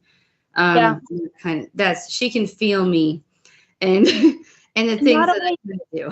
Yeah. That. Wait a minute. Not that I'm aware of. One of the things last week. Sorry, what? One of my abilities is not only do I sense the presence, I also smell the person. Yeah, so like I feel personalities. Yeah. So I haven't talked about that in years, but yeah, publicly in years. But I've got so many that I've not been able to find all of the clairs that I've got, all the names of the clairs that I've got, because there are things that I can do that I'm like, I can't even find that in government documents. I've had other people looking for me, and they're like, well, you've got these, but what about, and I'm like, yeah, I've got those on the list, that, but there's other ones I can't find, because government, CIA documents that are public, they have a lot of those abilities. You just got to find the frickin' documents, and I hate that kind of, I used to be very good at it, but now I'm to the point where I'm 56 years old. I don't give two shits about it. But yet, doing the research, and I'm like, I've done that. I don't care. So somebody else that absolutely loves research, they do. Well, there's more than one person, but anyway.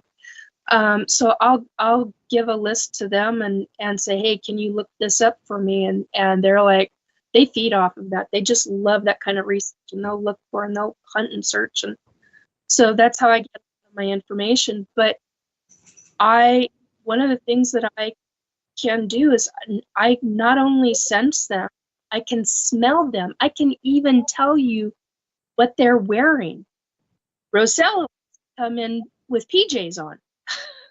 Yeah, that was one of the things.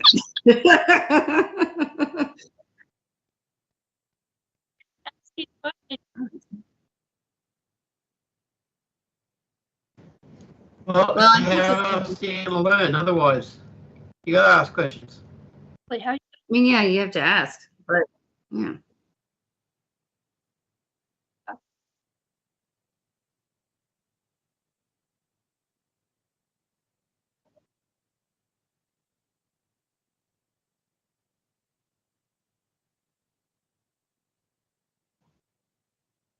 Not necessarily. No. Because you're mentally not ready to accept it.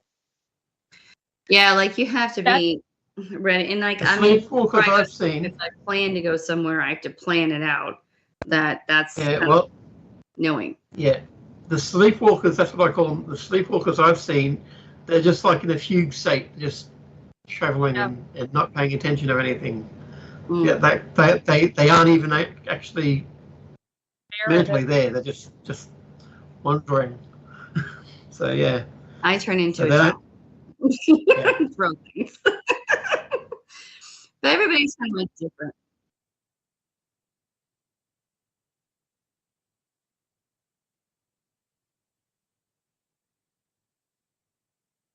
I mean, no. I mean, I think I'm in control because I've done it a lot. Even though I think it's a dream, I'm still in control in that state. But like pretty much, I don't know. You're in a different awareness, though, Zella. That's the thing. Yeah. Yeah, and there's things that I know I can't say too.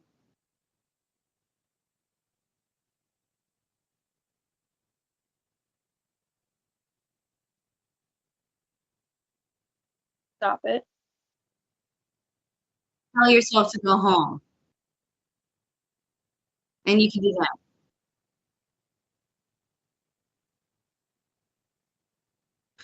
Yeah. Yeah. Pretty much. Not necessarily. Not You necessarily, yeah. Mm-hmm. be surprised. There's only one person that I know that took him 2 or 3 years to be able to astral, and that's what I was going to talk about. This gentleman that I know, he's a retired engineer, worked for all the big aerospace industry guys, and he wanted to learn how to. I love him to pieces. He's an awesome guy. He learned how to. He went to a specific organization taught by a retired CIA agent in Canada, and he went for a couple of weeks to the facility up there, and the guy owned his own facility. It wasn't through the CIA or anything like that.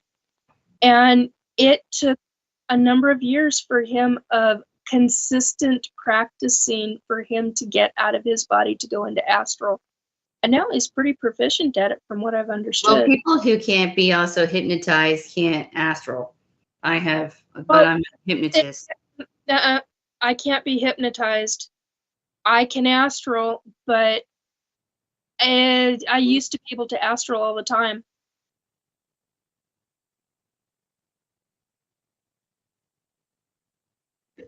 I have found with most of my people, like if I can't hypnotize them, they can't astral. Most of the time. I will say my warning is this to you. That I've been like, sorry, like wanting to say this for a little while because it's like, it's a really big warning. I've told this story before that there was a time that I was like, thought I was dreaming. And I was just kind of flying around, basically just like flying around my area. And I literally flew over this old cemetery near a field. There was like nobody like even lives by it at all. And this thing came out of the ground, like a very evil, like spirit, demon, whatever it was. I still don't really know, but it literally grabbed my ankle and started dragging me down, and it was going to drag me down into the ground. So it's very scary. Like that is basically like when I pretty much go do like the astral stuff. I've been to the Vatican a few times because it's pretty cool.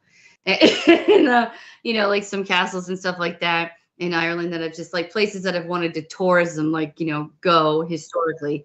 But otherwise I usually end up pretty much, to be honest, at like Nikki's. Honestly, I think because it's like, it's a comfort, like kind of thing. And she knows that I'm stressed.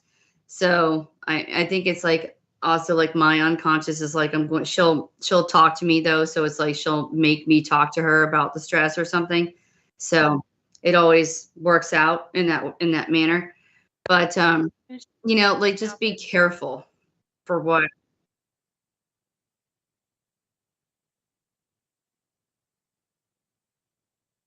Right. Yeah.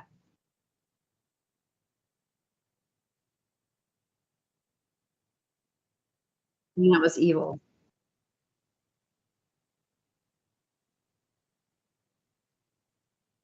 Intention. Yeah. Well, you have like before you lie down at like from now on, just try to really remember, go, okay, my intention is to sleep. I don't want to go anywhere. Okay, so I'm going to stay here. Please, God, angels, your higher power to protect me, kind of thing. Yeah. And just really do that. Yeah. Intention. Intention is big. Intention, stay home. 3 words to say as you're climbing into bed. Intention, stay home. Yeah, like I ask my angels to protect me, that I just, let me stay in my body, because I get so tired and drained. It takes me 3 days to recover, and I could just, who knows how, like where I'm going before I kind of go to Nikki's, because I think I'm dreaming. So who knows, but I'm exhausted, and I could be at her house for maybe 5 minutes, which is usually it. Like 5 minutes before she calls me out, and then I'm just like, whoo, and then back back in my body got a thing that she's yelling at me through text. Like when I wake up. What you doing, woman? Yeah, it's like, what's going on? What's going on? Yep. I know, I'll always be like, that was weird. That was strange. Don't do like me, nearly passed out getting out of the shower 2 weeks ago because of this bug. Oh no.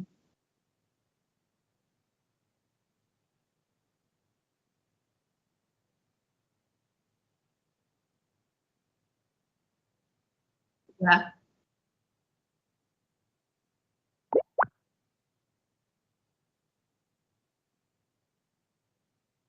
Correct. Well, I set boundaries for my bedroom before I go to sleep, like at night, or just like that maybe happens. So no. But I'm telling you, I did have a client who didn't know she could do it last Friday. I had a very intense reading with her, and she had to pretty much, like she was going through some emotions. And I was just falling asleep. And then I was like, hi, la, la, la, la, la, at the end of my bed. And I'm like, oh, God. And I'm like, I'm just getting, like, they're getting me back for what I do to Nikki. And I was just like, I said, her name. And I'm like, so we know, I know you're going to use like a really hard reading. I mean, the reading was 4 hours. It was extremely intense. And it was also like a past life one too. So it was a lot of stuff. And I said, you're accepting things. I kind of tell my clients, like, marinate in this, process it for like a week and then like come back with questions and stuff. And that's fine. But she was just like, this is how I feel. And she needed to vent it to get it out because her husband was there before and she felt uncomfortable to say it. But when we were alone, to her, even though my husband was lying right beside me, to her, she was just like, I'm going to get it out. Because I trust you. It's like, just going to get it. And once she got it out, she was fine. She hasn't done it since. But I called her the next day and I'm like, so how'd you sleep? I love that, Robert. But yeah, she's like, what are you talking about? I did dream of you. And I'm like, said, let's talk about that. And I told her about Nikki and I told her about, the stress. And I'm like, well, do you feel, better kind of thing? She's like, I do. I mean, she woke up, she said she was full of energy. She did dream about seeing me. But she in her mind was reliving what I was saying to her in the reading, but I was actually saying it to her from my bed, and begging her to go home because she had worn me out for 4 hours. Well, yeah. Good. Go. Did it. Now you've got to deal with her in astral. I know. I was like, oh. Different set of energies too. Yes. I was like, oh, I'm going to be crippled for days. So, and I pretty much I wasn't really well until 1 o'clock the next day. It was like, oh gosh. And then the snow hit too. I'm really sensitive to barometric pressure. So I just got wham slapped. It felt like I got hit by nasty brick.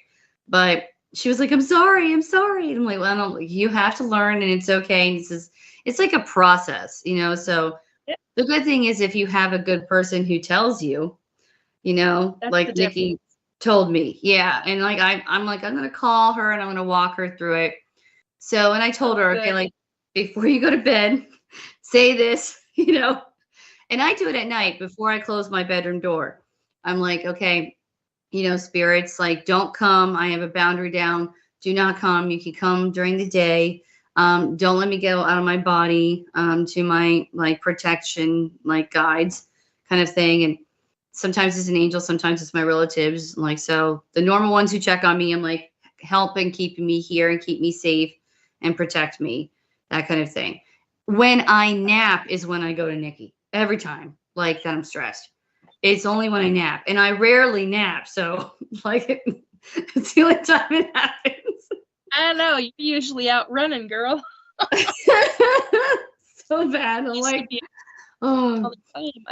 And I always do the same thing. I go behind her in this chair and then I start to pick up the phone when I'm mad. that she's ignoring me because I know she knows that I'm there. So, like, I'm a little kindergartner. And then I start throwing things at her. So, I'm pretty And then bad. ignore. I know, I thought of that. I'm like, hey, I'm nice. Like, what time does that kangaroo come by? But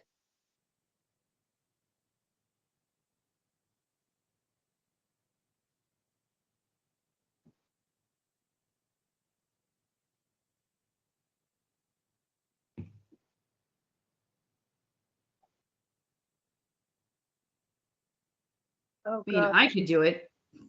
I think Nikki could do it for sure. I don't know about Robert.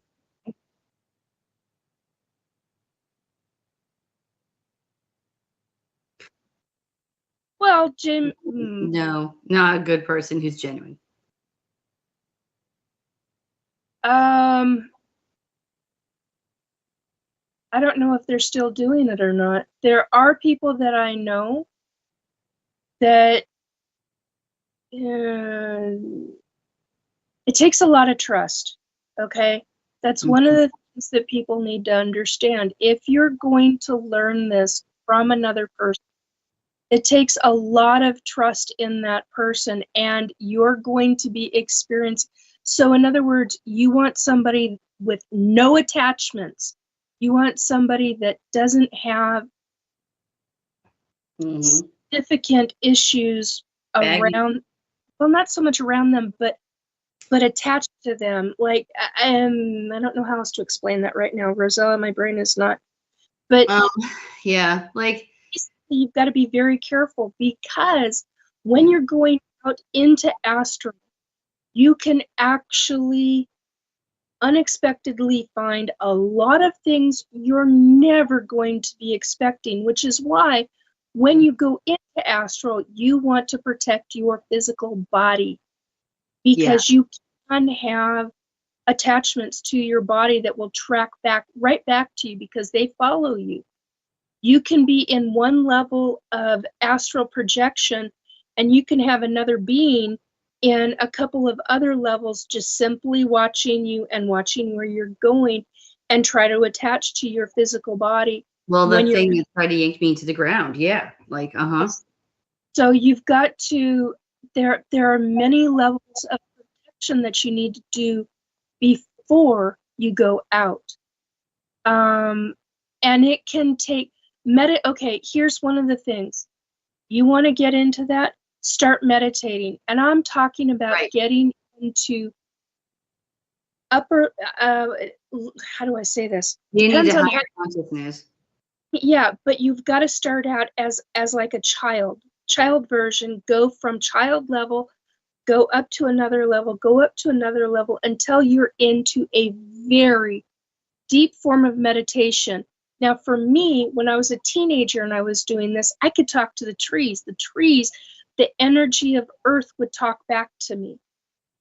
And by the time I was 18 and 19, I would spend so on my birthday, I always take here's an example of this. On my birthday, I would take the day off.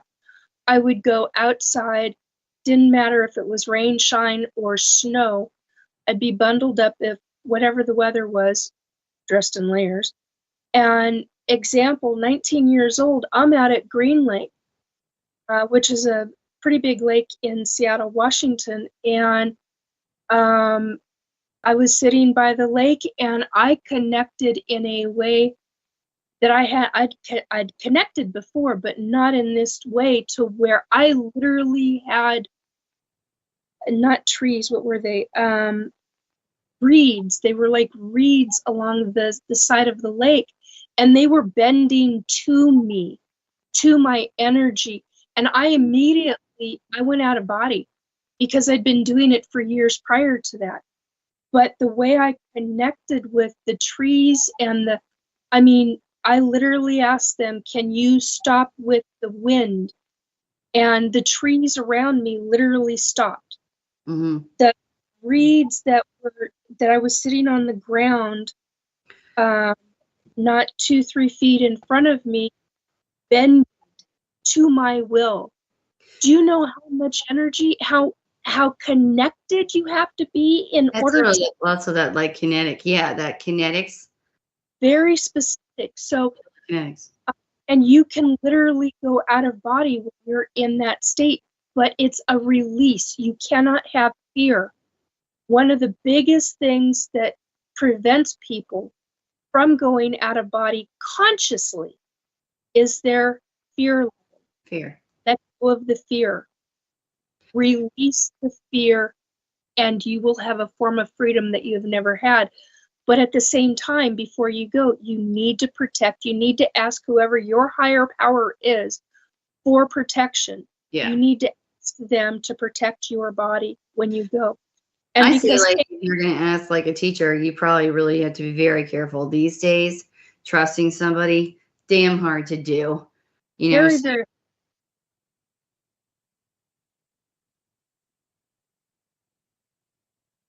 there, there, right. there are books that I could recommend privately. I cannot think of them off the top of my head right now, but And I think books are the way to go too. there's do. books. In Better. fact, it was, oh God, oh man, this one's, there It's was constant practice and grounding yourself, it protecting yourself. was so many things to this that it's not just one or two things.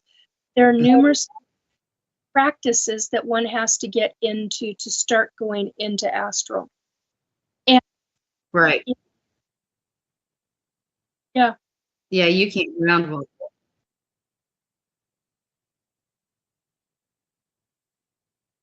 Yeah, Yes. you. Because it's a mental block. Say it again. It's a mental block. It's a psychological issue to where it's a fear factor. Yeah. That goes down to the fear factor. That's something that you have to figure out how you yourself can release. Control. Yeah. Yeah. Right back.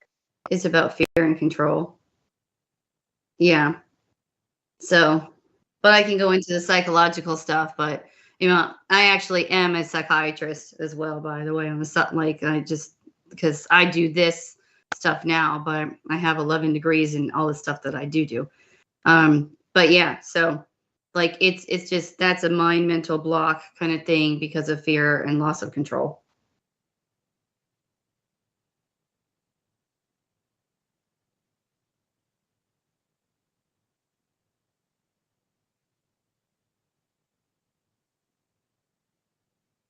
It is interesting, but I have to say, Kayla, if you are ever going to, just before you go to sleep, just do what we kind of suggested for now. And me, Nikki, or Robert, I'm sure too, like could help you when I'm sure we're all here to help you if you ever have anything. So Yeah. just be safe.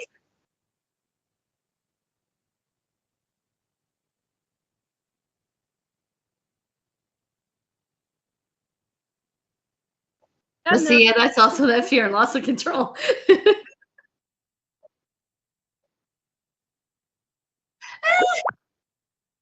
But I've done it in other ways. Oh my God, yeah. Oh, Yeah, that's a funny episode, actually. Well, what's next week's episode? Did you want to?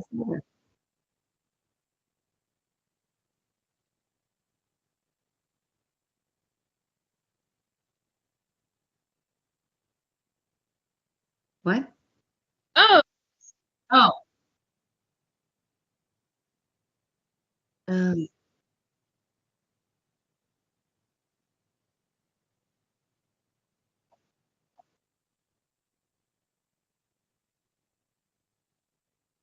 okay. Yeah. Okay.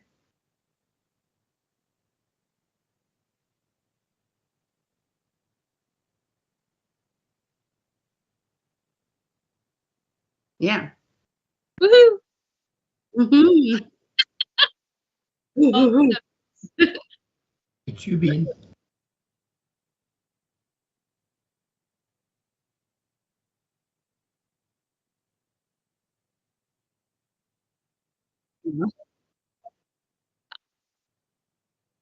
Yeah, thank you. thanks. Yeah. Oh my gosh.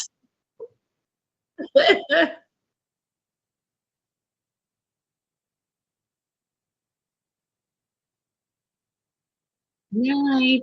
Night.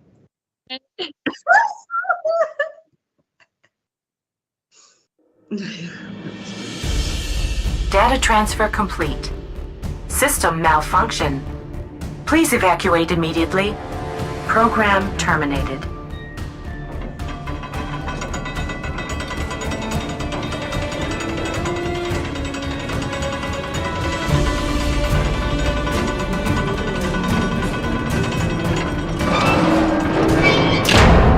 Son of a biscuit.